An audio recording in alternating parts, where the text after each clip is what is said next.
नमस्कार, मैं नजीम बेगम, associate professor PG department दक्षिण भारत हिंदी प्रचार सभा मद्रास से। मेरा विषय रहा हिंदी उपन्यासों में चित्रित प्रकृति का प्यार छीनती संवेदनाहीन जीवन दृष्टि।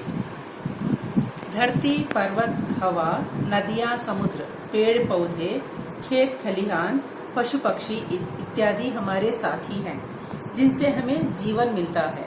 ईश्वर द्वारा निर्मित प्रकृति को मानव अपनी आवश्यकता अनुसार तहस-महस करता जा रहा है, जिससे मानव जीवन कष्टमय होता जा रहा है। आज हम महामारी कोविड-19 के प्रकोप को झेलता विश्व के मृत्यु तांडव को देख रहे हैं। वह इसी बात का नतीजा है, यानी प्रकृति का प्यार छीनती संवेदनाहीन जीवन दृष्टि ही इसका कारण है। इस बात की ओर संकेत करते हुए हिंदी उपन्यासकार रविंद्र वर्मा मैं अपनी झांसी नहीं दूंगा उपन्यास में बताया है कि अंग्रेज सरकार की ज्यादती को इस प्रकार दर्शाया है कि खेतों में अन्न क्यों नहीं है, क्योंकि पानी नहीं है। पानी क्यों नहीं है, क्योंकि अंग्रेजों ने झांसी का राज संभालकर सिंचाई विभाग बंद कर दिया है। प्रकृति मानव को अपना प्रेम देकर जीवित रखती है, अतः प्रकृति के प्रति मानव का भी कुछ कर्तव्य बनता है। पर मानव प्रकृति की मरणासन्न अवस्था का कारण बनता जा रहा है। इसी बात को लेखक उपन्यास में बताया है कि पेड़ बियाबान थे, उनमें वह हरापन नहीं था, हरेपन की स्मृति थी जो अब सूख रही थी। कुछ पेड़ों में सूखी डाली बची थी, जैसे पेड़ के कंकाल हो। कंकालों की छाया पेड़ों पर पड़ रही थी। गंजा सा पीपल हवा में अपने हाथ हिला रहा था, जैसे बता रहा हो कि अब यहाँ कोई नहीं है। जिन खेतों में पिछली बार उसने गेहूं की बालियां देखी थी, वहां अब धूल उड़ रही थी। गर्म हवा का झोंका आता और धूल आकाश की ओर उड़ने लगती। हवा साए साए चलती और धूल की चादर आसमान में उड़ने लगती। पक्षी दूर भागते, जैसे दूर कहीं छांव है और छांव में पानी है। सूखी घास हताश तसल्ली सी पत्थरों के इर्द गिर्द फैली थी। अधनंगे पेड़ हाफते से पगडंडी के दोनों ओर दूर खड़े थे। पशु पक्षी भी प्रकृति के ऊपर ही निर्भर रहते हैं। जानवरों के खाने के लिए घास खत्म हो जाने से उसका जीवन का भी अंत हो जाता है। जैसे उपन्यास में दर्शाया गया है कि गाय सोई नहीं है, फिर मर गई है कैसे? हार में। अब घास नहीं है, राम प्रसाद ने कहा, धूल है। समुद्र नदियों के साथ भी खिलवाड़ किया जा रहा है। आज अपने उपयोग के लिए जमीन निकाली जाती है और उन्हें छोटा कर दिया जाता है। यहाँ पर लेखक रविंद्र वर्मा का कथन है कि इसके अलावा शहर के पूर्वी और पश्चिमी किनारों का समुद्र को पीछे ढकेल कर उसके पैरों तले से जमीन निकाली गई थी। नाले जैसी नदी पर इतनी रेत? मुरली ने अचंभे से रेत का फैलाव देखते हुए कहा था। बरसात में यह रेत नदी को नहीं संभाल पाती। मंगल मामा बोले, नदी गांव में घुस जाती है। महानगरों के तथाकथित विकास ने प्रकृति को छिन्न भिन्न किया है, इसमें कोई संदेह नहीं है। रविंद्र वर्मा के 10 बरस का भंवर उपन्यास में मुंबई के फ्लैट्स के बारे में उपन्यास का पात्र रतन के विचारों से हमें व्यक्त हो जाता है कि चिड़िया की बातें मुंबई के फ्लैट पे बहुत याद आती थी, क्योंकि वे वहां नहीं थी। प्रकृति की गोद स्वास्थ्य का खजाना है। खुली हवाएं, स्वच्छ पानी, लहराते खेत, चहचहाते पंछी आदि सब आज महानगरों के लिए एक इतिहास सा बन चुका है, जिससे महानगर वासियों का जीवन अस्वस्थ की ओर बढ़ रहा है। ऐसा लगता है जैसे कि महानगर में ना कोई अकेला चलता है, ना अकेला जीता है। लोग भीड़ में सांस ले रहे थे और अंधेरी गुफा में बंद हो। प्रकृति विधाता द्वारा दी गई सुंदर एवं जीवनदायी शक्ति है। धरती, पर्वत, हवा, पानी, नदी, समुद्र, पेड़ पौधे सब मानव जीवन के अंग हैं। विभिन्न ऋतुएं, मौसम आते जाते हुए मानव को सुख दुख तथा धूप छांव को समझाते जाते हैं। बादल, धूप, फसलें, खेत खलिहान, कछार, जंगल सब मानव के मित्र हैं। आसमान में चमकते तारे, सूरज, चंद्रमा मानव जीवन को आलोकित करते हैं, पर मानव ने धीरे धीरे इतना स्वार्थी हो गया है कि वह प्रकृति की सहजता, सुंदरता को नष्ट कर स्वयं के लिए खतरनाक पर्यावरण पैदा कर रहा है।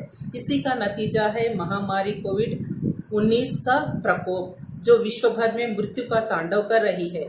रुक गया है मानव का जीवन, रुक गया है मानव का जीवन, रुक गई है मानव की सांसें। बंद हो गए मंदिर, मस्जिद एवं गिरजाघरों के दरवाजे, थम गया है आसमान, अपने ही घरों में कैद हो गया है मानव। लाशों की ढेरें लग रही है, गरीब गौर बेबस जन भूख से तड़प रहे हैं, रोजी रोटी बंद हो गई है।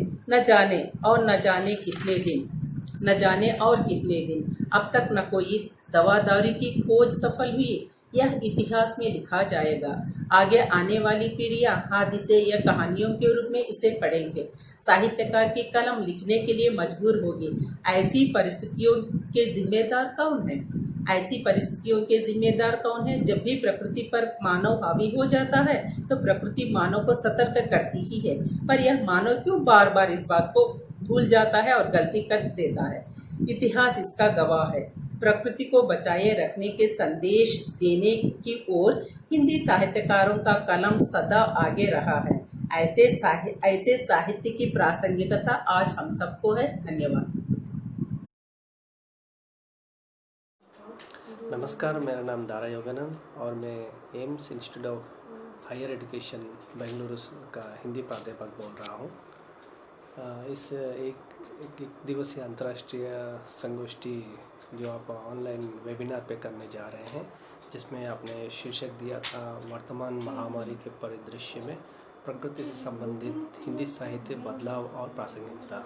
तो इसी के संबंध में मेरा विषय है वर्तमान महामारी के परिदृश्य में साहित्य में बदलाव। जैसे कि हम सब जानते हैं कि कोरोना का आतंक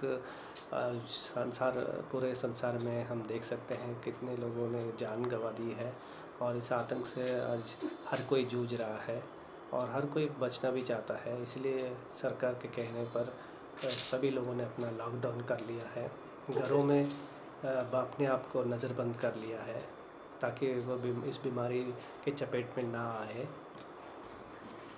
इस संबंध में मुझे साहित्यकारों के बारे में ध्यान जाता है, जिसमें साहित्यकार जो है वो युग दृष्टा होता है, यानी साहित्य में वही वो दिखाता है जो युग में हो रहा है, यानी साहित्य समाज का दर्पण है।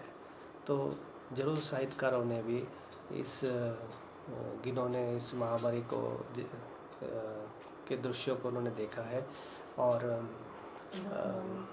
ज़रूर इस पर अलग अलग विधाओं में, साहित्य की विधाओं में, कविता के रूप में, कहानी के रूप में ज़रूर उन्होंने रचनाएं लिखना प्रारंभ कर दिया होगा, क्योंकि आज ऐसे साहित्यकारों को बहुत सारा सामग्री यूँ ही मिल रहा है जिसके लिए उन्हें किसी काल्पनिक कल्पना का सहारा भी लेने की भी ज़रूरत नहीं है। यथार्थ को ही वे आए दिन खबरों में पढ़ सकते हैं, देख सकते हैं, सोशल नेटवर्किंग साइट्स पे इस तरह के दिल दहलाने वाली घटनाओं को देख सकते हैं।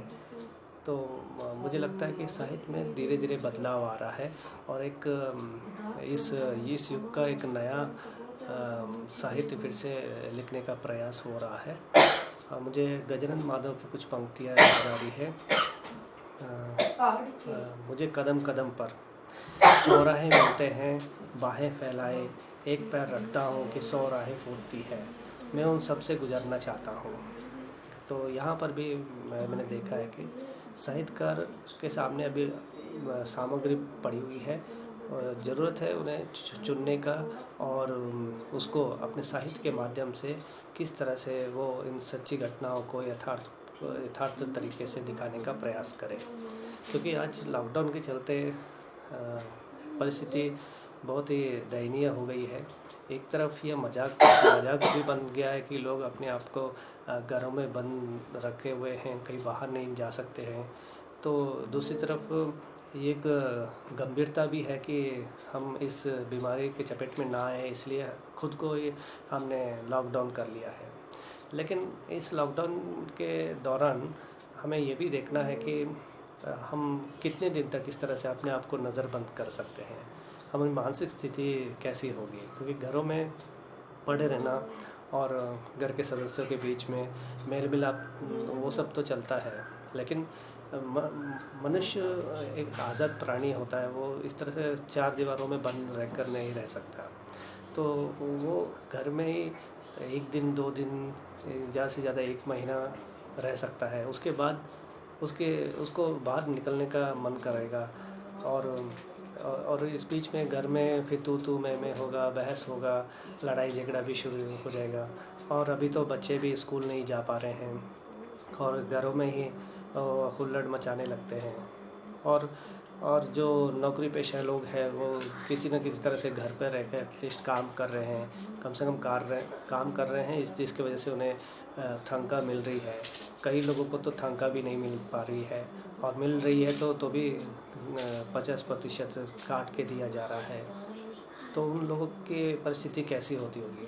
और सबसे दयनीय परिस्थिति तो उन श्रमिकों की है जो डेली काम करते हैं, डेली वेजेस पे काम करते हैं। उनके लिए तो कोई काम भी नहीं है इस हालत में, और इस वजह से कई लोग पलायन कर जा रहे हैं, अपने अपने गांव वापस लौट रहे हैं। लौटने के लिए भी उनके पास अब कोई ज़रिया नहीं रहा है, क्योंकि हर जगह पे ठप पड़ा हुआ है यातायात। तो जाए भी तो कहाँ जाए। और सरकार कहती है एक तरफ हम मदद कर रहे हैं, लेकिन मदद कहाँ, किस को पहुँचा पा रही है। तो बहुत सारे सामाजिक संस्थाएं भी अपनी अपनी तरह से कुछ न कुछ योगदान जरूर कर रही है, लेकिन फिर पलायन किस लिए हो रहा है? पलायन इसलिए हो रहा है क्योंकि उनको यहाँ पे नौकरियाँ नहीं है, और यहाँ और अधिक दिन फंसे रहे तो उनकी जो जमा पूंजी है वो भी ख़त्म हो जाएगी। इसलिए आए दिन खबरों में पढ़ते रहते हैं किस तरह से यहाँ पलायन हो रहा है। प्रवासी लोग किसी न किसी तरह से साइकिल पे पैदल जा रहे हैं। तो इन तमाम चीज़ों को मद्देनज़र रखते हुए साहित्यकारों ने एक नया शुरुआत की होगी। यानी मुझे ऐसा लगता है कि साहित्यकार का ध्यान अब इस ओर है, इसलिए वो अब इन चीज़ों को लेकर यथार्थ रूप में ज़रूर प्रयास करेगा, और इस लॉकडाउन के समय काल के दौरान जो कुछ भी यथार्थपूर्ण घटनाएं हो रही है, ये घट रही है, उनको ज़रूर वो साहित्य में उतारने की कोशिश करेगा। धन्यवाद। नमस्कार, मैं डॉक्टर कल्पना प्रभुजे, कैनरा महाविद्यालय मंगलुरु के हिंदी विभाग अध्यक्षा, आज के इस 1 दिवसीय अंतर्राष्ट्रीय वेबिनार में अपना प्रपत्र प्रस्तुत कर रही हूँ। मेरा प्रपत्र का विषय है वर्तमान महामारी के परिदृश्य में हिंदी कहानियों में बदलाव। हम सब जानते हैं कि हिंदी कहानियों का इतिहास भारत में सदियों पुराना है। प्राचीन काल से ही कहानियों को भारत में बोली, सुनी और लिखी जा रही है। ये कहानियाँ लोगों में हिम्मत भर देती थी, उन्हें वास्तविकता से जोड़े रखती थी, उनके अंदर सामर्थ्य जुटाती थी, मनुष्य को असंभव काम भी करने को तैयार कर देती थी। ये कह सकते हैं कि ज्यादातर कहानियाँ कार्य करने की क्षमता भर देती थी। इतिहास गवाह है इस बात के लिए। जैसे शिवाजी महाराज को उनकी माँ जीजाबाई ने कहानियाँ सुनाकर इतना महान बना दिया था कि वे आगे चलकर छत्रपति शिवाजी महाराज बन गए। आधुनिक हिंदी कहानियों का आरंभ 20वीं सदी में हुआ था, मगर कहानियों का इतिहास आदर्शवाद, यथार्थवाद, प्रगतिवाद, प्रयोगवाद, मनोवैज्ञानिकता, आंचलिकता आदि कई दौर से गुजरकर अनेक उपलब्धियां प्राप्त कर चुका है। आज की परिस्थिति कहानी जगत को एक नया आयाम दे रहा है, जिसके दौरान महामारी फैलने से पूर्व की स्थिति, गति और बाद की स्थिति ऐसे 2 अलग कहानियों का हिस्सा बन सकता है। आज फैले हुए कोरोना वायरस ने ऐसा प्रकोप दिखाया है कि दुनिया के करोड़ों लोगों के जीवन को एक नाटकीय अंदाज में बदल दिया है। लोग जिस तरह के रहन सहन के आदी रहे हैं, उसमें ऐसा बदलाव आ गया है कि तारीख बदलती जा रही है और तारीख के पन्ने केवल महामारियों के इतिहास बदलने की मिसालों से भरे जा रहे हैं। सारे बदलाव जो दिखाई दे रहे हैं फिलहाल वक्त जैसा नजर आ रहा है। समय, दिन, महीना, तारीख के साथ बदलता जा रहा है, मगर इंसान वहीं का वहीं है।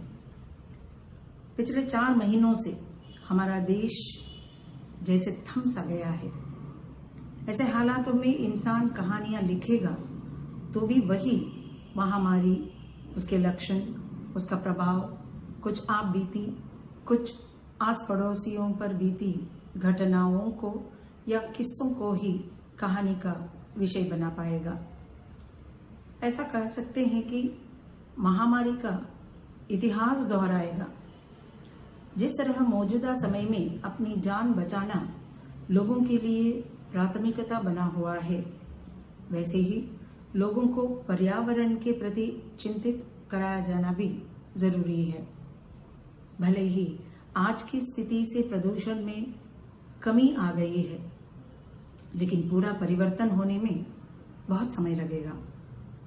तब तक मनुष्य इस कोरोना वायरस से सीखे हुए पाठ से सुधार लाने की कोशिश करे तो वही बहुत है। जहां तक अनुभवपरक साहित्य का मुद्दा है, किसी ने इस बात पर ध्यान ही नहीं दिया था कि अनुभव आधारित कहानियां तो प्रयोगवाद के पहले भी लिखी जा रही थी। अब से आगे इस प्रयोग की कहानियां भरपूर लिखी जाएगी। 3 महीनों के लॉकडाउन का अनुभव इंसान को कहानी बुनने में जरूर मदद करेगा। तांत्रिक माध्यम से जो शिक्षा दी जा रही है, उसका अनुभव कहानी क्षेत्र, नाटक और उपन्यास लेखन में एक नया आयाम देने में कामयाब होगा।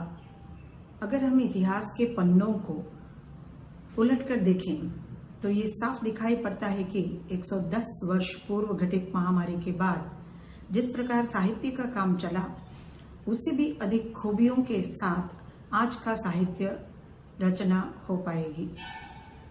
आज की साहित्य, क्योंकि आज तांत्रिक सुविधा इतनी प्रबल हुई है कि रचनाकार अपनी सोच को जल्द से जल्द पाठकों तक पहुंचा सकता है। निष्कर्ष में मैं यही कहना चाहूंगी कि आज लेखकों के लिए ऐसी चुनौतीपूर्ण घड़ी आ गई है कि वह कमर कसकर तैयार हो जाएं और नई कहानियों को लिखकर आने वाली पीढ़ी को आज की परिस्थितियों से अवगत कराकर होशियारी बरतने का मार्ग सुझाएं।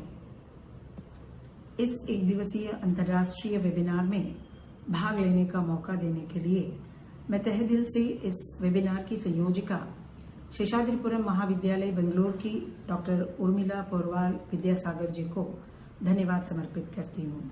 धन्यवाद।